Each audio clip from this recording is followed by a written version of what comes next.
Hoy estoy enmascarado, no por terroristas, sino porque me hicieron una cirugía anteayer que duró 10 horas y tuve el abuso de venir ayer y se me complicó un poco un par de injertos que tengo de hueso. Entonces me disculpan que esté así, de verdad estoy bastante adolorido, pero tenía este compromiso que para mí era sagrado, era encontrarme con ustedes. Y quisiera, antes de iniciar mi disertación, que voy a tratar de hacerla breve, iniciar con un poema de un hombre muy importante de las letras latinoamericanas, un cubano, el indio Naborí. Quizá ustedes han oído hablar de él, que tiene un poema muy hermoso que dice: no hay iris, se difumina el color de las violetas, y convivo con siluetas en un mundo de neblina. Una mujer me encamina y de higarros y abrojos va librando mis pies flojos.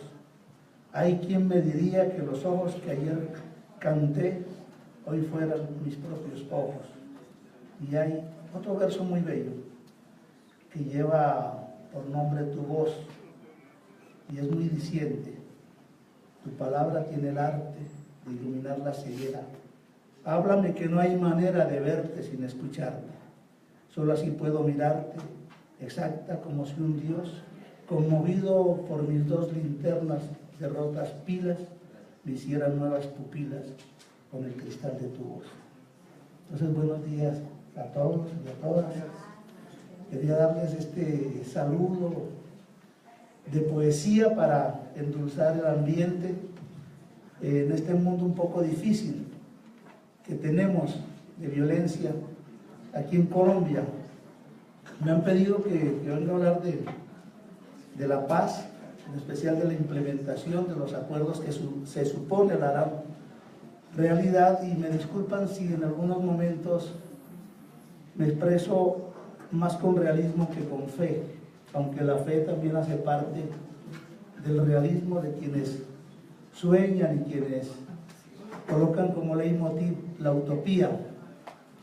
Entonces quiero comenzar por decirles que en La Habana, en los acuerdos que hicimos, muy poco se habla de la situación de las personas en condición de discapacidad. Ayer yo, cuando saludé a los discapacitados, y quiero decir que utilizando el lenguaje políticamente correcto, en el acuerdo hay 10 alusiones a esta situación, utilizando la categoría de personas en condición de discapacidad. Esas 10 alusiones fueron redactadas por mi persona, porque se insistió mucho en que era necesario ubicar esta problemática. Pero digo que es el lenguaje políticamente correcto porque particularmente todos esos lenguajes siempre los he considerado eufemismos, que al final de cuentas no resuelven nada. Ahí hubo mucha discusión en esa mesa sobre cómo calificar esta situación, si de personas con discapacidad, si de personas con capacidades diferentes, si de simplemente cualquier otra categoría de las más de 15 que aparecieron. Entonces al final se optó por esa de personas en condición de discapacidad. A mí no me molesta que me digan discapacitado o me digan ciego, porque, repito, los eufemismos no resuelven nada, sino las determinaciones tangibles que permitan hacer, no fácil, sino que permitan colocarnos en una situación de igualdad. Sobre eso hay muchas reflexiones. Yo al final quisiera entregar un documento escrito, para no alargarme, que lleva por título Con los ojos del alma, donde hago una serie de reflexiones sobre esta circunstancia a la que me estoy refiriendo. Pero ya de entrada les he dicho que en los acuerdos de La Habana desde la introducción hasta el quinto, desde el preámbulo hasta el con discapacidad y utilizando. La primera está en el preámbulo, precisamente en la tercera página, y ahí se expresan, ya anunciando que el acuerdo hace referencia a los derechos esenciales de la discapacidad y de los desplazados por razones del conflicto, hace alusión a los derechos fundamentales de las personas adultas mayores y de la población LGBTI, entre otras. Y luego a lo largo del acuerdo, en el punto primero de la reforma rural integral, se habla del incremento progresivo de los cupos técnicos, tecnológicos y universitarios en las zonas rurales con acceso equitativo para hombres y mujeres, incluyendo de manera específica, se dice, a personas en condición de discapacidad, insistiendo en que se tomarían medidas especiales para incentivar el acceso y permanencia en especial de las mujeres rurales en estos beneficios. Estoy haciendo alusión a esto porque con las múltiples personas que se habla cotidianamente del acuerdo, uno encuentra que más del 98% no han leído el acuerdo, no lo conocen. Por tanto, aún la población rural y de todos los rincones del país no ha hecho apropiación del acuerdo. Quizá hay mucho, eso ayuda a entender los resultados del plebiscito, inconveniente plebiscito del 2 de octubre y la situación actual que presenta la implementación. Ahora me refiero a eso, pero quiero seguir haciendo alusión porque ahí en el punto de reforma rural integral, la segunda mención se hace cuando se habla de la formalización laboral y rural y la protección social, que es algo que nunca se ha dado en Colombia. Es la primera vez que en un acuerdo se habla de la necesidad de laboralizar el campo, que no se siga dando esa situación de informalidad, que lo que niega son los derechos laborales de la población que vive en la ruralidad, pero eso ocurre también en las grandes ciudades. Entonces ahí, en uno de los tantos ítems se habla de la necesidad de la promoción de la vinculación laboral de las personas en situación de discapacidad. Son nuevos derechos que se consagran en un acuerdo que hasta el momento se ha entendido como acuerdo especial, y cuando utilizo esta categoría jurídica del derecho internacional me estoy refiriendo a que esto que está aquí escrito se eleva al bloque de constitucionalidad, lo cual quiere decir que entra a ser parte del cuerpo normativo de la Carta Magna o de la Constitución Política de Colombia. Por tanto, son derechos que son exigibles.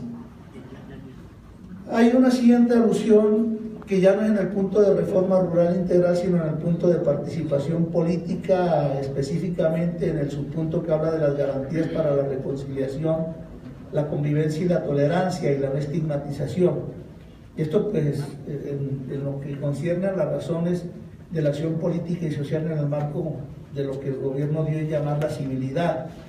Entonces, en uno de los tantos ítems en específico se habla de la promoción de la no estigmatización a grupos en condiciones de vulnerabilidad o discriminados, y pues naturalmente ahí van en la vanguardia las mujeres, los pueblos y las comunidades étnicas, la población LGTBI, los jóvenes, niños y niñas, los adultos mayores, y en este bloque de promoción de la no estigmatización a los grupos en condiciones de vulnerabilidad se incluye las personas en condición de discapacidad al lado de las minorías políticas y las minorías religiosas.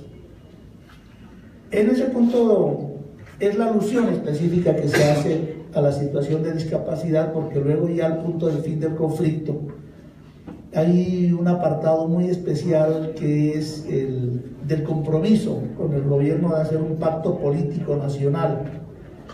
Y en ese párrafo, para no recordarlo todo, se incluye también dentro de los componentes de ese pacto político nacional que está acordado la inclusión de personas en condiciones de discapacidad, jóvenes, pueblos y comunidades étnicas, etc. Es más o menos la misma formulación de inclusión que se hace en todos los puntos, Así pues nos dimos a la tarea, y esto reitero, no fue una iniciativa gubernamental sino de la insurgencia, de incluirlo también en el enfoque diferencial y de género que se hace en el punto cuarto de nueva política antidrogas, pero en especial cuando se habla del punto 421, que se refiere al Programa Nacional de Intervención Integral frente al consumo de drogas ilícitas.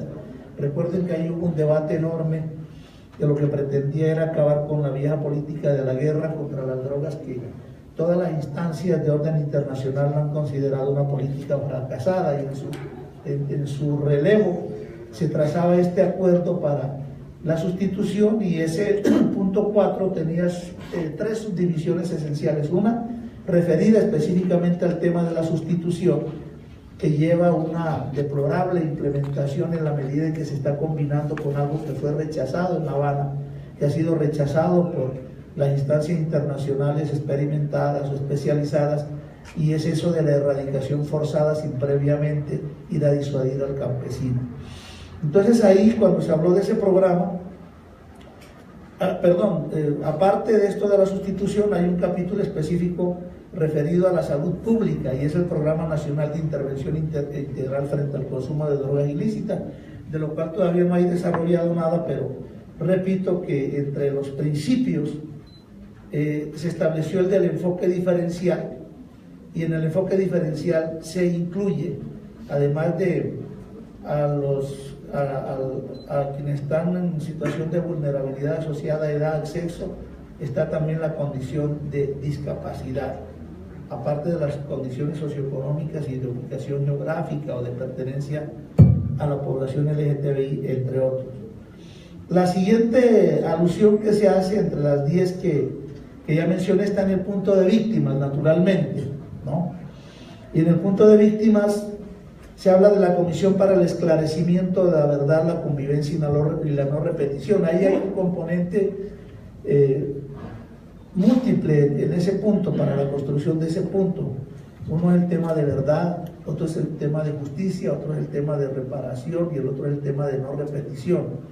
Todo ello integra un sistema integral con esos 4 componentes que mencioné, y en el componente verdad es donde se funda la Comisión para el Esclarecimiento de la Verdad, la Convivencia y la No Repetición. Hay ya un equipo de electores, digamos, de quienes van a definir tanto a los magistrados de la Jurisdicción Especial para la Paz, que acaba de ser aprobada en el Congreso. Falta una sesión de conciliación entre Cámara y Senado, pero los términos generales están pactados y están ya convertidos casi en norma, en acto legislativo que implica reforma constitucional. Y ese mismo equipo que debe elegir a los magistrados debe seleccionar a los comisionados para la Comisión para el Esclarecimiento de la Verdad, la Convivencia y la No Repetición. Y precisamente en ese punto, que es el 5.111, en uno de los apartados se dice que el desarrollo de la comisión, o sea, que debe ser transversal al desarrollo de la comisión un enfoque adecuado que permita evidenciar las formas diferenciales en las que el conflicto ha afectado a las mujeres, a los niños, a las niñas, a los adolescentes, jóvenes, adultos mayores. Bueno, me excusen si se me escapa alguna de las categorías, pero ahí, después de adultos mayores, está incluido, para efectos de la transversalidad del desarrollo de la comisión, del enfoque diferencial, está lo de las personas en situación de discapacidad. Eso en el punto víctimas. Y en el la segunda mención que tiene en ese mismo punto está en el mandato que tiene la Comisión de la Verdad. El tercer ítem del mandato habla de que el impacto humano y social del conflicto en la sociedad, incluyendo el impacto sobre los derechos económicos, sociales, culturales y ambientales, en los cuales insistimos mucho desde la insurgencia, y las formas diferenciadas en las que el conflicto afectó a las mujeres, a los niños, a los adolescentes, a los jóvenes, adultos y personas en situación de discapacidad, debe ser tomado en cuenta. Eso está en el mandato de la Comisión de Esclarecimiento de la Verdad. Y, como les digo, uno de los componentes es el de justicia. Entonces ahí también, en ese capítulo, el de la Jurisdicción Especial para la Paz, en los principios básicos, específicamente en el principio número 7, se dice que asimismo las consecuencias de las violaciones son más graves cuando son cometidas contra mujeres o cuando se trata de víctimas pertenecientes a grupos más vulnerables, y entre esos grupos, para decir que las violencias tienen más implicaciones, se incluye a las personas en condiciones de discapacidad. La última alusión, la número 10, se hace en el capítulo concerniente, bueno, en el de víctimas había el tema de verdad, justicia, reparación y no repetición, pero había un segundo subcapítulo que era el del compromiso con la promoción, el respeto y la garantía de los derechos humanos. Y ahí entonces también se tomó en cuenta, casi en el antepenúltimo párrafo, se dice que el fin del conflicto constituye la mejor oportunidad para materializar los derechos de las víctimas a la verdad, la justicia, la reparación, la no repetición, y en general se dice para asegurar la satisfacción plena de los derechos humanos en todas sus dimensiones, incluyendo los derechos de mujeres, de niños, de niñas, de adolescentes, jóvenes, adultos mayores y las personas en situación de discapacidad, entre otras personas en situación vulnerable. Esas son las menciones, para mí muy limitadas, pero son las que se lograron incluir a iniciativa de la insurgencia del problema de la discapacidad, y de lo cual hasta el momento, yo les decía ayer, haciendo un balance exhaustivo de la implementación, digamos que la tenemos desarrollada en un 0%. Esa es la realidad que tenemos. Con los pies bien puestos sobre la tierra, yo digo que la implementación, que digamos es el eslabón que debe unir a lo que en teoría se acordó en La Habana y en la práctica se debe hacer en el territorio nacional de manera tangible, palpable, que lo pueda disfrutar la población que debe ser, digamos, la beneficiaria de los acuerdos. Esa implementación se ha convertido en una renegociación. Después de que se dio el plebiscito, pues hicieron una cantidad de ajustes para complacer a quienes se oponían, y luego de eso pues se dio la refrendación por el Congreso de la República. Se supone que si este acuerdo está refrendado, si tiene el carácter de acuerdo especial, si ha sido consignado en Berna con esa característica, si se ha dicho que una declaración unilateral de Estado lo convierte en un compromiso de Estado, entonces entendíamos que la formalidad del trámite fast track era para darle la base normativa, como buen país santanderista que somos, darle la base normativa a un acuerdo que era de orden político, incluyendo aspectos de orden también económico, social, cultural, de transformación estructural, para beneficiar a las mayorías empobrecidas, en miseria y en exclusión que hay en Colombia. Entonces se supone que la implementación debía ser de ejecución rápida, y se trató de hacer más veloz con ese procedimiento que también obedeció una reforma constitucional, que fue el de la vía rápida o fast track, complementado con unas facultades extraordinarias que se le daban al presidente para que emitiera decretos, ley o con fuerza de ley. De eso es muy poco lo que se ha avanzado. Quizá lo más trascendental ha sido la aprobación de la ley de amnistía. Nosotros tenemos en prisión alrededor de unos 4.000 combatientes, hombres y mujeres, milicianos y mucha otra cantidad de gente que está en prisión por estar acusada de haber apoyado, de haber contribuido con las FARC sin ser guerrilleros o insurgentes. Una ley de amnistía, históricamente, cuando se dan conversaciones, negociaciones de paz, es lo más sencillo y simple que hay, porque es la decisión política del Estado de acudir al perdón para que la paz se pueda consolidar con la reconciliación. Sin embargo, en Colombia, más allá de que el acuerdo de La Habana incluyó una ley de amnistía muy detallada, que ya no requería muchas variaciones. Hasta el día previo a la firma del Teatro Colón tocó renegociar algo que ya había sido firmado por los plenipotenciarios del gobierno y de las FARC.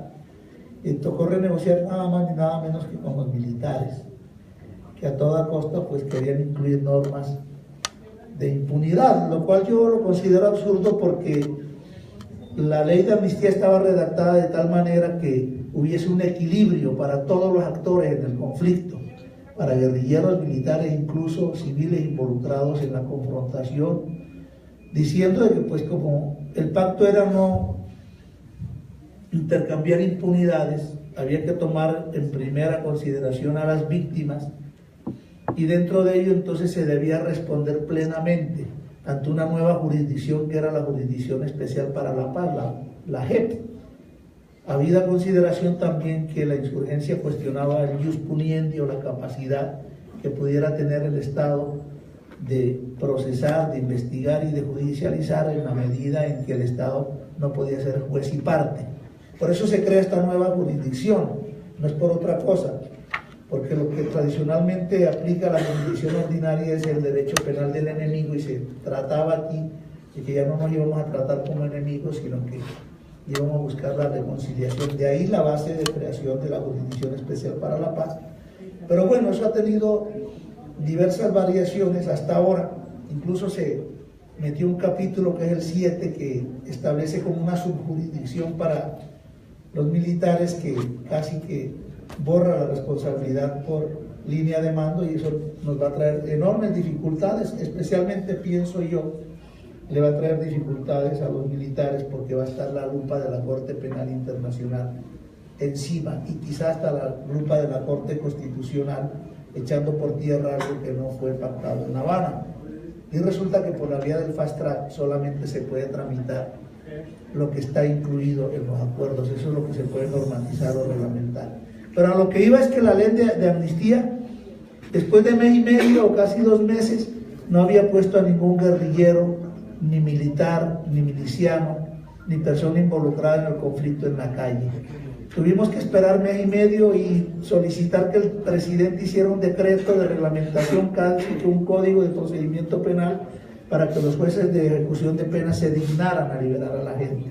Y ni así, luego tocó pedirle al secretario de la Jurisdicción Especial que librara unas actas y al comisionado de paz unas certificaciones probando de que los guerrilleros sí eran guerrilleros. Algo absurdo porque se supone que si la jurisdicción ordinaria te ha acusado y te ha condenado por rebeliones porque tú eres un rebelde. Entonces, ¿qué más certificación se va a requerir ahí?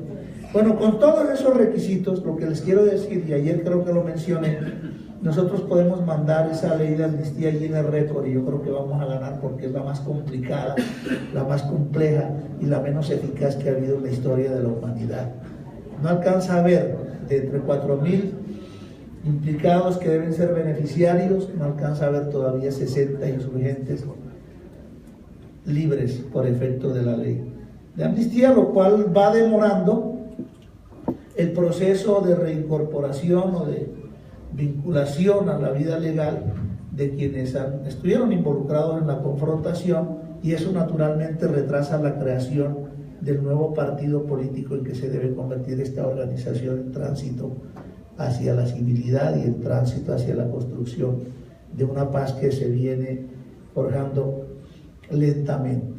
Y aquí de hecho pues nos estamos metiendo en el tema de la implementación.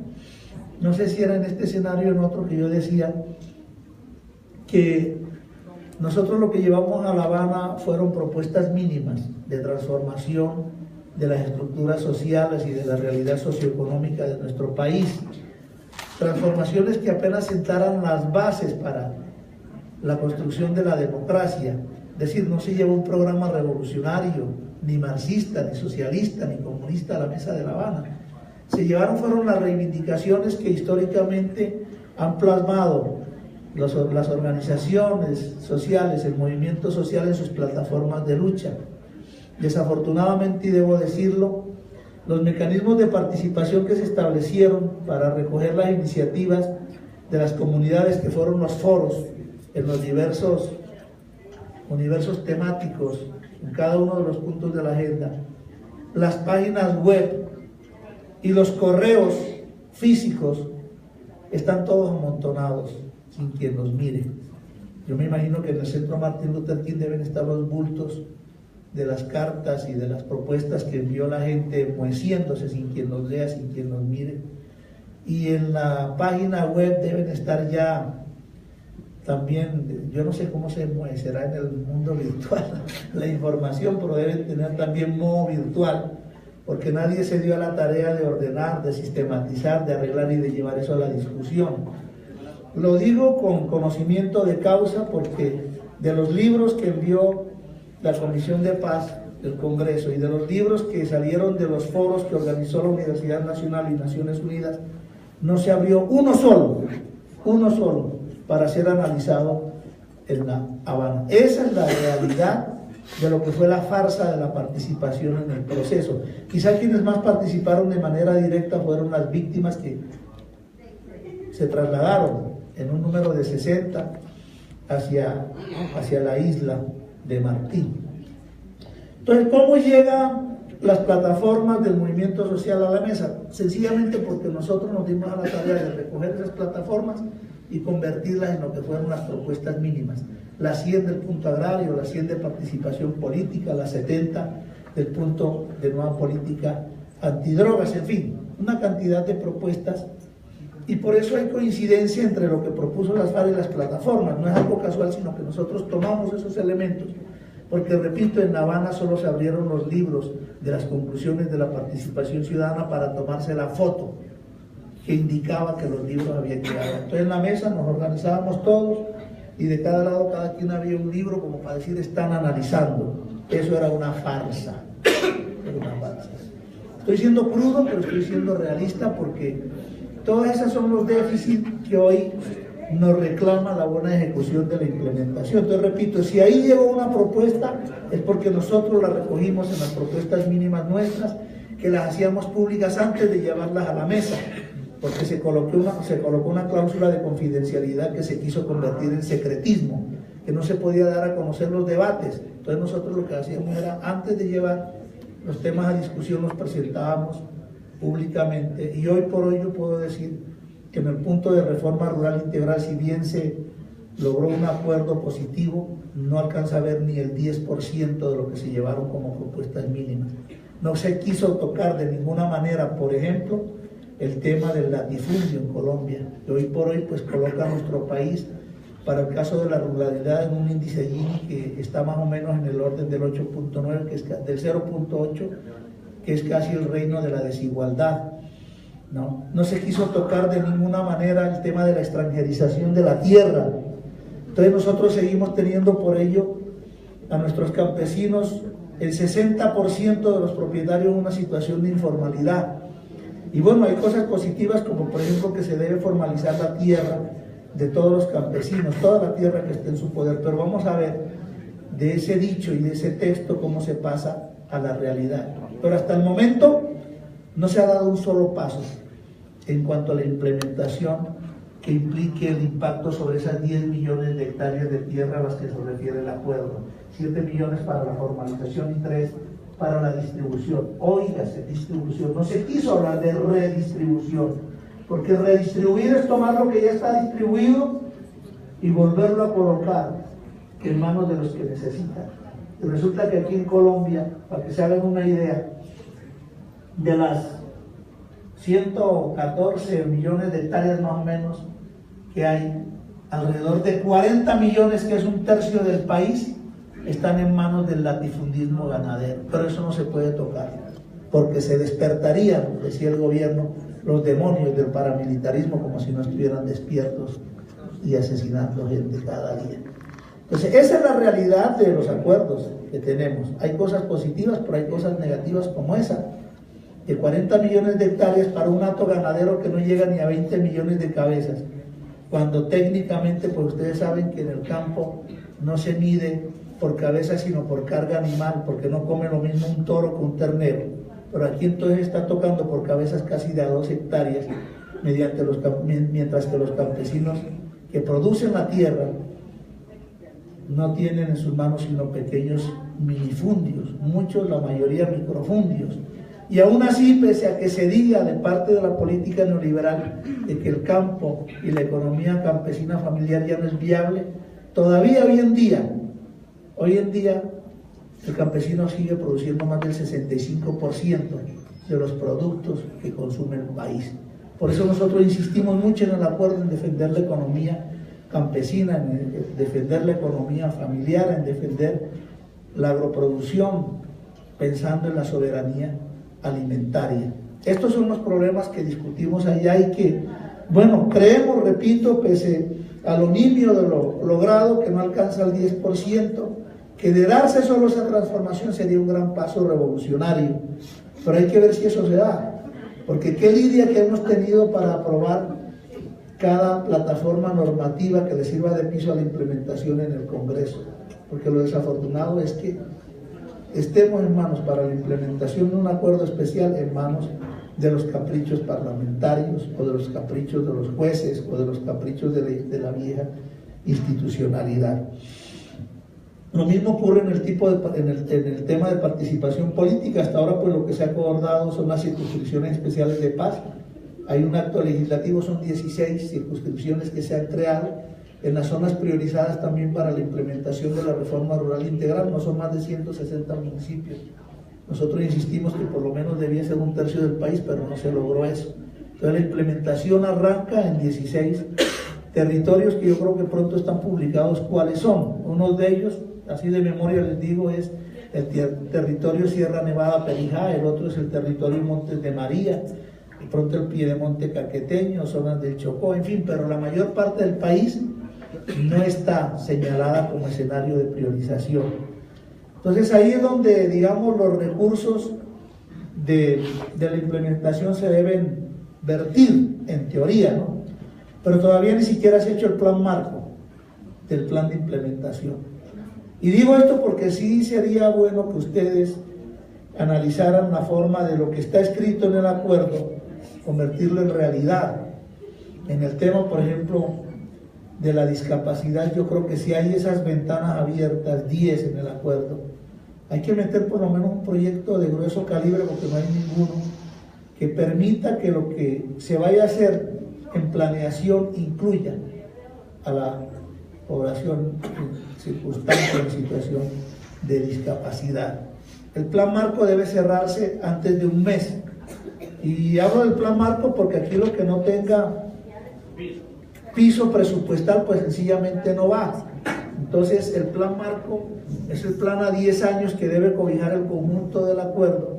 Ese plan marco debe tener 2 planes plurianuales para cada uno de los periodos de gobierno que vienen, y esos planes plurianuales deben tener naturalmente documentos COMPES que le den el respaldo presupuestal, y ahí deben estar incorporados como insumo fundamental los planes municipales, los departamentales y territoriales, y naturalmente deben estar incorporados los proyectos y planes que hayan presentado las organizaciones. Entonces, hasta donde yo conozco, hasta donde yo sé, de parte del mundo, digamos, de la población en situación de discapacidad, no hay ni un solo proyecto presentado. Y yo pues simplemente soy uno de los representantes de la insurgencia en la comisión de implementación, que digamos es como la mesa posmesa, lo que quedó después de los acuerdos de La Habana, para hacer el seguimiento e impulso a la verificación y a la implementación.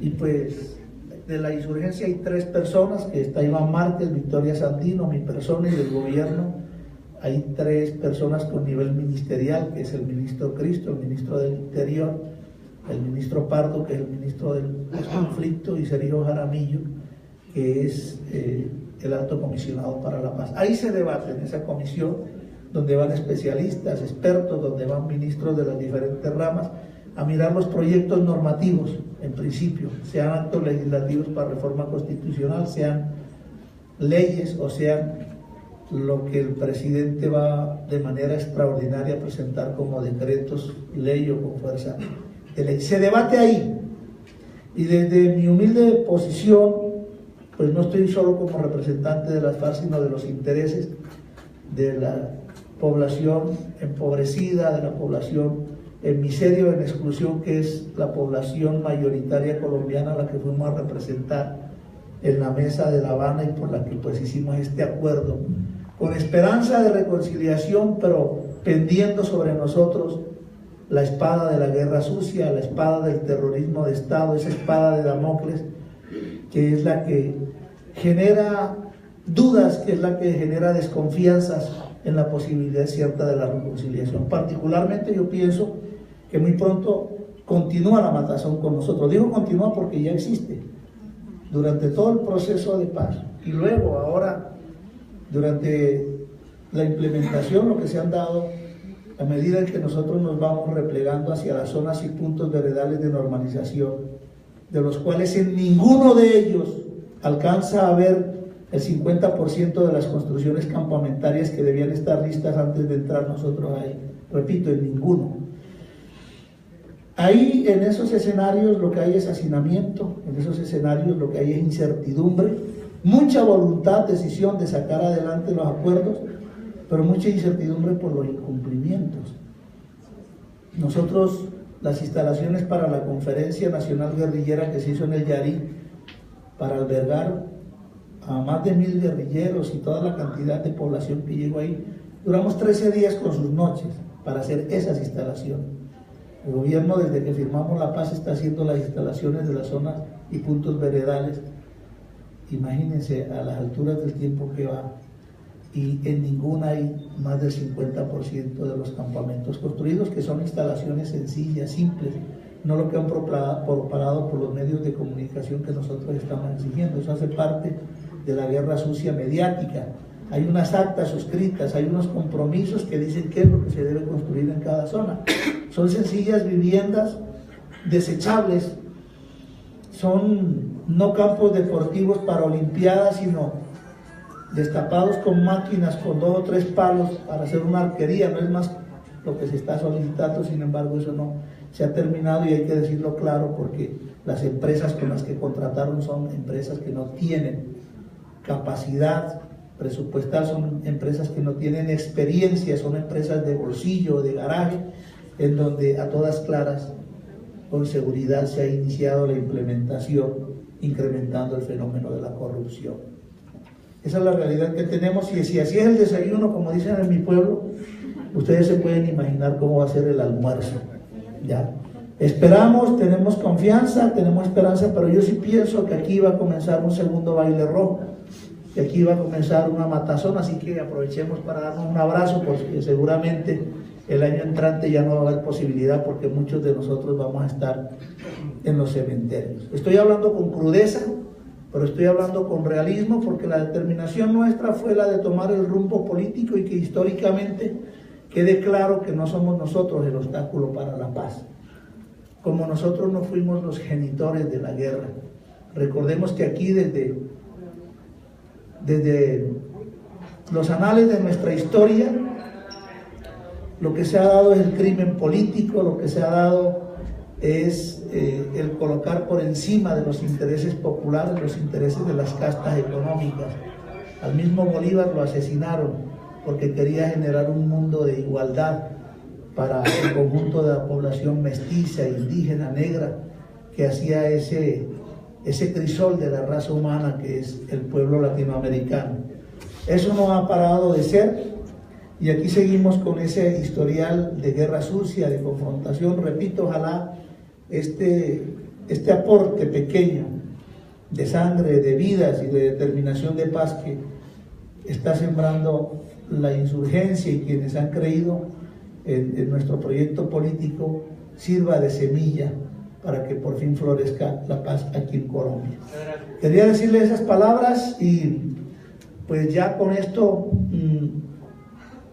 reiterarles nuestro compromiso, y a pesar de las dificultades, nuestra determinación de seguir adelante en la construcción de la paz. Muchas gracias. Un aplauso para nuestro panelista, Jesús Cruz. Acto seguido viene un pequeño círculo de preguntas, y de parte del comité organizador, por cuestión de tiempo, solo va a haber espacio para 5 preguntas y se van a hacer de forma verbal. Las personas que las anotaron, verbal, bueno, sí para la memoria, pero los que tengan ahí más bien para hacerle de forma verbal de todas formas, las que no se contesten se van a recoger, van a ser parte de la memoria, pero quiero por favor que alcen la mano. Son 5 personas que se les da oportunidad de participar, ojalá sea por regiones, no 2 o 3 de una sola región, sino 1 de cada región. ¿Hay uno de Santander? Valle, ¿quién por Valle? Antioquia, Rubén Acevedo, concretico. Bucaramanga, por el Cauca. Bueno, por Antioquia. Primera pregunta, Rubén, la hace Rubén Acevedo, por favor, Rubén. Concreto y sin retórica. Directo y al pecho. Giovanni, te pido por favor que me la lea el compañero, ¿sí? Ya está. Señor Jesús, Caramba. dice nuestro compañero Rubén, dice la siguiente pregunta.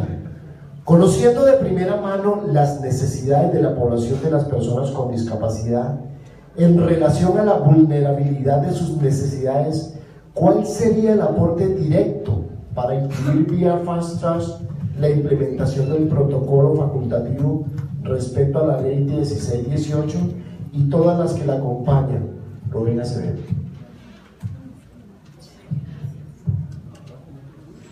Las vamos para que usted las conteste, don Jesús. ¿Puedes seguir yo contestando? Bueno, por Cauca, Ramón, vea. Listo. Ramón.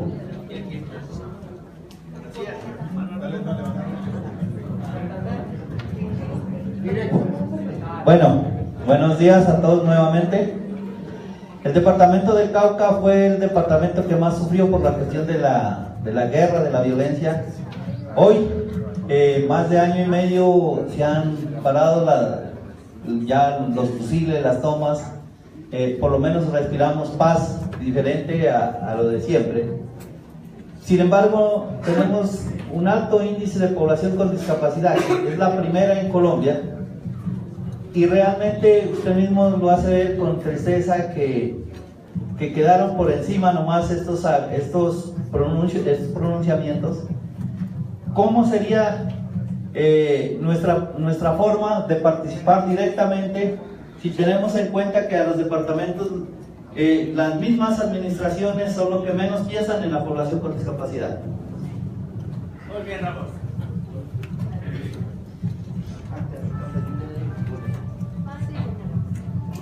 Hay una de Boyacá, la va a hacer la compañera ya.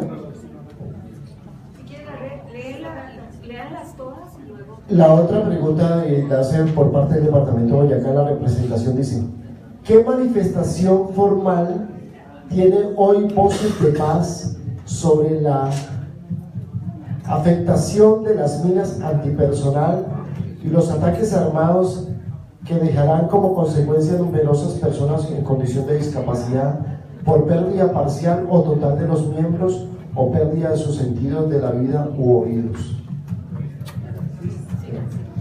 Por Dinamarca.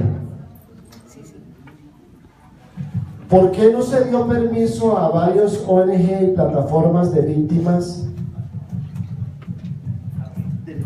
y derechos humanos? ¿Por qué Estados Unidos impuso el proceso de paz a su manera, impulsó el proceso de paz a su manera, y a Santos se le... Lean la otra. Lean la otra porque estos muchachos están muy ciegos. Más ciegos.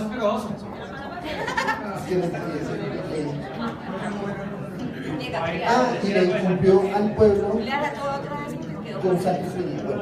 ¿Por qué no se dio permiso a varias organizaciones y plataformas de víctimas y derechos humanos? La primera. ¿por qué Estados Unidos le impuso el proceso de paz a su manera a Santos y le incumplió al pueblo con Simón Trinidad? Simón Trinidad. Ayuda y paz en la región. Otra pregunta por región. Valle.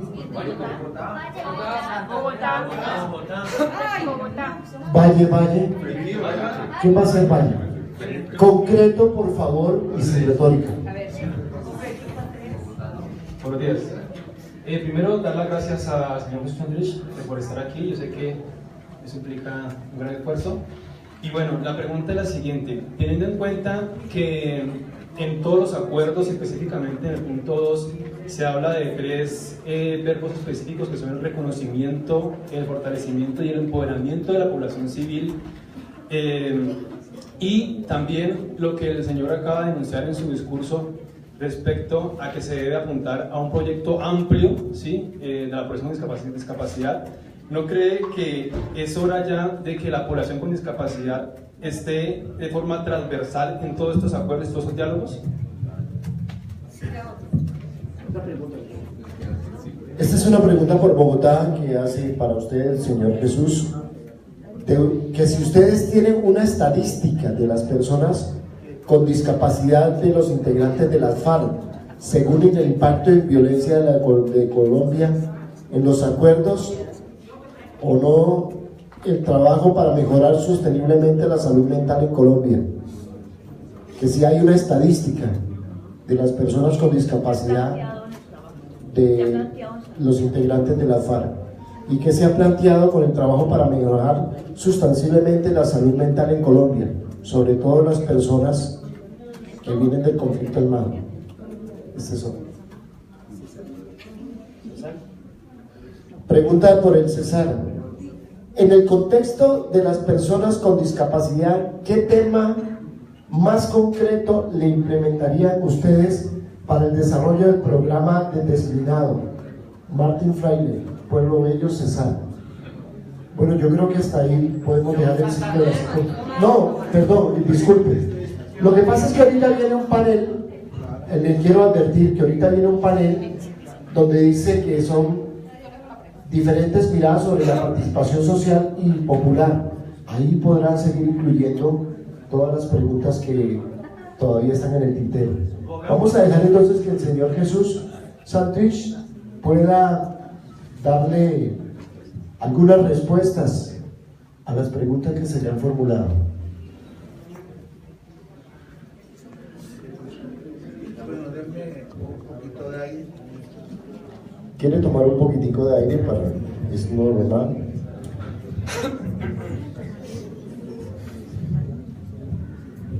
Bueno, seguramente yo no voy a tener todas las respuestas en la expectativa que ustedes desean.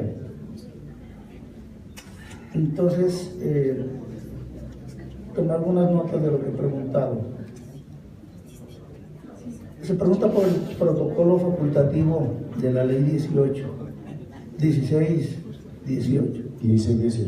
Y cuál sería el aporte directo para incluirlo. Cualquier protocolo facultativo, pues, en Colombia se convierte en mera retórica. Me parece que habría que colocar a algunos especialistas en la materia para que elaboren si no una ley, que lo convierta en norma directa más que protocolaria, por lo menos en un decreto ley, que serían los instrumentos para tratar, ya sea por la vía del Congreso, me parece más rápido por la vía presidencial, por las facultades extraordinarias que existen ahí, pero para eso tendríamos apenas 3 meses. Yo sugeriría que eso se haga porque mientras el protocolo no se convierta en normas específicas internas del país, pues todos los protocolos se supone que están por encima de la normativa interna, pero en la vida práctica de nuestro país, si no los asume directamente el legislativo o el ejecutivo a través de sus facultades extraordinarias, eso no tiene una implicación mayor. Entonces a mí sí me parece que esta etapa que queda, tanto de las facultades extraordinarias del presidente como del periodo de los primeros 6 meses, porque los segundos van a ser más difíciles, el segundo periodo de 6 meses, hay que aprovechar esta primera etapa para hacer un balance, una evaluación. Yo entiendo pues que en esta organización que ustedes integran hay especialistas, hay personas versadas también en la ciencia jurídica que pueden hacer un análisis de todo el conjunto del acuerdo, en esas 10 alusiones que yo les mencioné de manera superficial, rápida, pero precisa en la jornada de esta mañana. Yo creo que hay que hacer un conjunto normativo completo, que no se quede metido o sumergido solamente en la temática víctima. Recuerden que uno de los aspectos concluidos en los acuerdos es la reforma a la ley de víctimas, y va a haber un proceso participativo que creo que inicia en el mes entrante para hacer esa reforma. En esa reforma a la ley de víctimas yo creo que hay que participar, hay que meterse e incluir con más fuerza el asunto de la población discapacitada, o en situación de discapacidad. Pero recuerden ustedes que la gente que está en esta situación no necesariamente es víctima. Entonces aprovechemos la ventana del punto víctimas, pero más allá trascendamos y tratemos de presentar proyectos que incluyan a la población en situación de discapacidad fuera también de la situación de la victimización. Es lo que yo sugeriría, utilizando, repito, las 10 ventanas que hay y utilizando derechos ya adquiridos, pero para hacerlos realidad. Y sí, claro, la vía del Fast Track está disponible para eso, y repito, yo estaría dispuesto a contribuir, a colaborar, a ayudar en todo lo pertinente al respecto para que eso tenga un trámite. Y aquí pues sí debo decirles, la discapacidad no es de izquierda ni de derecha. Entonces, tenemos que trabajar todos para que esos derechos sean reivindicados en el ámbito constitucional, legal y normativo. Me han preguntado sobre la situación que atravesó el Cauca. Listo, sí, efectivamente pararon los fusiles, las tomas, y hay una cantidad de gente que fue afectada. Nosotros sí hemos pensado en eso, pero yo pienso que para que los gobernantes locales, municipales, departamentales, territoriales en general, asuman una posición, una conducta, yo creo que eso tiene que también presionarse en el gobierno nacional. Reitero, esta oportunidad de cambios normativos que son expeditos, yo creo que nunca se habían dado transformaciones del nivel que hemos logrado, aunque son pocas, pero han sido superiores a las que durante toda la historia los movimientos de izquierda o los movimientos democráticos hayan logrado en el Congreso. Ojalá todas las transformaciones puedan dar. Entonces sí me parece que si hacemos un proyecto lo hagamos de conjunto, que incluya lo referente al protocolo facultativo de la ley 1618, pero que incluya también la afectación. Recuerden lo que ya les leí para no repetir. Se dice que la población en situación de discapacidad debe ser atendida de manera prioritaria. Pues hagamos valer eso, redactémoslo normativamente, no esperemos a que otro lo haga, designemos, pongamos esa tarea para hacer esa exigencia, que diga un decreto, que diga la población en esta situación va a ser atendida con estos y estos términos, dentro de estos y estos parámetros. Es lo que hay que hacer. Yo creo que debe salir, propongo un equipo que haga el análisis del acuerdo, que se fundamenten los derechos ya adquiridos en estos protocolos que son de cumplimiento obligatorio, y que presenten un cuerpo normativo, digamos que la implementación para no solo la población víctima, sino para la población en situación de discapacidad. Y hay una cuarta pregunta, no, una tercera que dice de la posición de Voces de Paz. Yo quiero hacerle una precisión. Voces de Paz es una agrupación política que surge tomando como plataforma los acuerdos, pero no está integrada por guerrilleros de la FARC. Es población civil, son ciudadanos en ejercicio a los que se les abrió la puerta y que quisieran apoyar el proceso, y tienen esa representación parlamentaria, Pero si ellos, la posición de ellos es la defensa del acuerdo, pues deben defender en el Congreso lo que ustedes lancen en la materia o en el sentido que yo les estoy explicando. Se ha preguntado sobre si los Estados Unidos dieron el permiso a... No, perdón, la pregunta anterior era por qué no se dio permiso a varias plataformas de víctimas y plataformas de derechos humanos, entiendo, para participar, ¿verdad?, de lo que se hizo en La Habana. Eso no dependió de nosotros. Eso fue un proceso de selección que hizo Naciones Unidas y la Universidad Nacional. Nosotros fuimos muy críticos de eso porque hubo cierto sesgo en la selección de las personas, pero nosotros teníamos el deber de recibir a quien llegara a La Habana y siempre dijimos, los que llegan no pueden abrogarse la representación de todas las víctimas. Pero los que fueron recibidos porque también tenían su derecho, y yo creo que hicieron importantes planteamientos, un caudal inmenso de lo que está consignado en el punto 5 de víctimas fue recogido de lo que estas personas llevaron a La Habana, y me parece que eso es importante ya llevarlo a la realidad. Ojalá ustedes destaquen un equipo específico que participe en la reforma que hay que hacerle a la ley de víctimas, y que, como les dije, pronto, yo creo que para el mes entrante se abren los foros de participación y hay que llevar documentos concretos que reivindiquen los derechos de nosotros, ¿no? Y se pregunta por los Estados Unidos que impusieron un modelo de proceso de paz. Yo no creo que eso haya sido así. Nosotros no nos dejamos imponer modelos. El primer modelo que se impuso era el de la paz express. Querían sacar el proceso en 6 meses y nosotros pues le dimos el largo pertinente para acordar lo que está consignado en esas 310 páginas que ustedes conocen porque son públicas. Los Estados Unidos naturalmente son parte de este conflicto. Colocaron ahí un vocero que periódicamente iba por allá, pero la verdad es que el aporte no fue mayor. Nosotros lo hemos dicho, hemos sido bastante diplomáticos, no lanzar acusaciones, por lo que necesitamos es la reconciliación. Pero en el caso específico de Simón Trinidad, que fue llevado con pruebas falsas, extraditado con pruebas falsas, la responsabilidad fundamental está en el Estado colombiano, que nos dijo que estaba adelantando las conversaciones para lograr el retorno y nos mintieron hasta último momento. Nosotros guardamos prudencia, silencio, esperando que se diera el procedimiento. Hicimos propuestas de diverso tipo posibles jurídicamente. No voy a referirme a ella ahora, pero el gobierno colombiano en eso nos mintió, nos engañó, debo decirlo así claramente. Y nosotros seguimos insistiendo por diversas rutas de orden internacional y de orden interno para ver si se hace posible el retorno de Simón Trinidad, que ha sido uno de los adalides de la paz en Colombia. En todos los acuerdos, y en especial en el punto 2, se ha dicho aquí, se habla del reconocimiento o del empoderamiento de la población civil, y que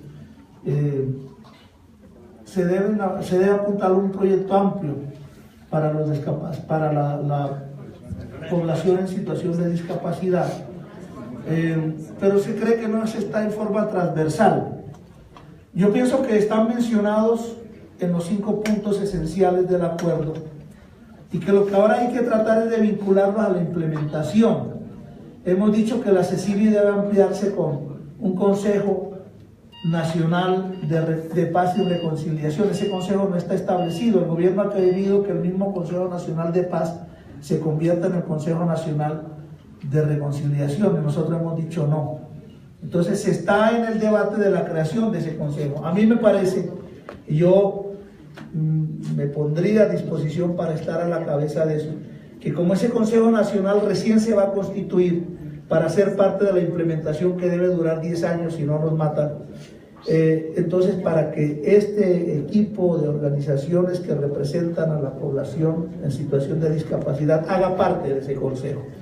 Yo pienso que hay que hacerlo, debemos hacer la propuesta, y repito, yo estaría en toda la disposición de contribuir a hacerlo, no como yo lo piense, sino como ustedes lo definan. Sería la forma de participar más directamente, y hagan también un paneo de todas las instancias de participación, que son más de 62 que hay en el acuerdo. En todas ellas hay que estar presentes. Y hay 2 preguntas de cierre. Una tiene que ver sobre las estadísticas de las personas en situación de discapacidad en la guerrilla, y si hay un acuerdo para atender el tema de la salud mental en Colombia. ¿Qué se ha planteado para atender eso? Estadística no tenemos, son muchos la gente que está como afectada por la confrontación, porque hubo una guerra de más de medio siglo, pero hay en los acuerdos una ruta que es el establecimiento de un censo socioeconómico que se ha puesto en cabeza de la Universidad Nacional. Ese censo ya está elaborado, las directrices, las preguntas, donde se debe preguntar sobre todo esto.